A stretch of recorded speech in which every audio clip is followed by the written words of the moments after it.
నెల్లూరు జిల్లా ఆత్మకూరు మున్సిపాలిటీ పరిధిలోని బాలికల గురుకుల పాఠశాలలో గత వారం నుంచి విష జ్వరాలు ప్రబలుతున్నాయి. సుమారు 40 మంది వరకు జ్వరాల బారిన పడ్డారు. వెంటనే విషయాన్ని ఆర్టీఓ పావని దృష్టికి తీసుకెళ్లారు. మెడికల్ ఆఫీసర్ అస్మా ఆధ్వర్యంలో గురుకుల పాఠశాలలో మెడికల్ క్యాంపును ఏర్పాటు చేశారు. సుమారు 20 మంది వరకు జ్వరం, వాంతులు ఉండటాన్ని గుర్తించారు. వీరికి చికిత్స అందించి ఇంటికి పంపించారు. మరో 20 మందికి స్వల్ప జ్వరం లక్షణాలు ఉండటంతో స్కూల్లోనే చికిత్సను అందిస్తున్నారు.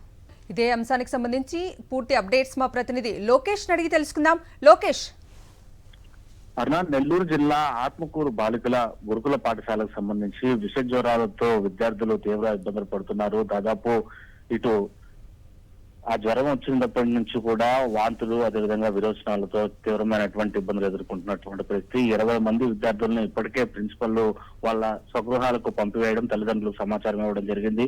మరో 20 మంది పిల్లలకు ఆసుపత్రుల్లో చికిత్సలు అందించడము, అదేవిధంగా ఏదైతే హాస్టల్లోనే డాక్టర్లను పిలిపించి వైద్యం నిర్వహిస్తున్నటువంటి పరిస్థితి అయితే ఉంది. ప్రధానంగా స్కూల్ పక్కన ఉండేటువంటి డంపింగ్ యార్డ్ వల్లనే కూడా ఈ విష జ్వరాలు ప్రబలాయని చెప్పి కూడా ప్రిన్సిపల్ తో పాటు అక్కడ ఉండేటువంటి సిబ్బంది కూడా చెప్తున్నటువంటి పరిస్థితి. ఇప్పటికే మున్సిపల్ సిబ్బంది దానిపైన శానిటైజేషన్ చేశామని చెప్తున్నారు. కమిషనర్ కూడా విజిట్ అయినటువంటి పరిస్థితి అయితే ఉంది. అయితే మొదట్లోనే అంటే ఒక హాస్టల్ కు సంబంధించి ఆ చుట్టుపక్కల విద్యార్థులు ఎంతో మంది అక్కడ చదువుతున్నటువంటి నేపథ్యంలోనే పక్కన ఉండేటువంటి డంపింగ్ యార్డ్ కావచ్చు, కాలువ కావచ్చు శుభ్రంగా ఉంచాల్సినటువంటి మున్సిపల్ శాఖ అయితే మాత్రం దానిపైన ఏమాత్రం నిర్లక్ష్యంగా వహించడంతోనే ఇటు దోమలు వగేరా వంటి వాటి వల్ల కూడా ఈ విషజ్వరాలు ప్రబలాయని కూడా చెప్తున్నటువంటి పరిస్థితి. ఒక్కసారిగా హాస్టల్లో ఉండేటువంటి 40 మంది విద్యార్థులతో ఈ విషజ్వరం సోకడంతో కూడా ఇటు సిబ్బందికి కూడా అదే పరిస్థితి నెలకొన్నటువంటి పరిస్థితి ఉంది. ముందస్తు జాగ్రత్త చర్యలు ఏమి కూడా పాటించలేదు. మున్సిపల్ సిబ్బంది కూడా ఎక్కడా కూడా ముందస్తు చర్యలు చేపట్టలేదు అని చెప్పి విమర్శలు పెద్ద ఎత్తున ఆత్మకూరులో వినబడుతున్నాయి.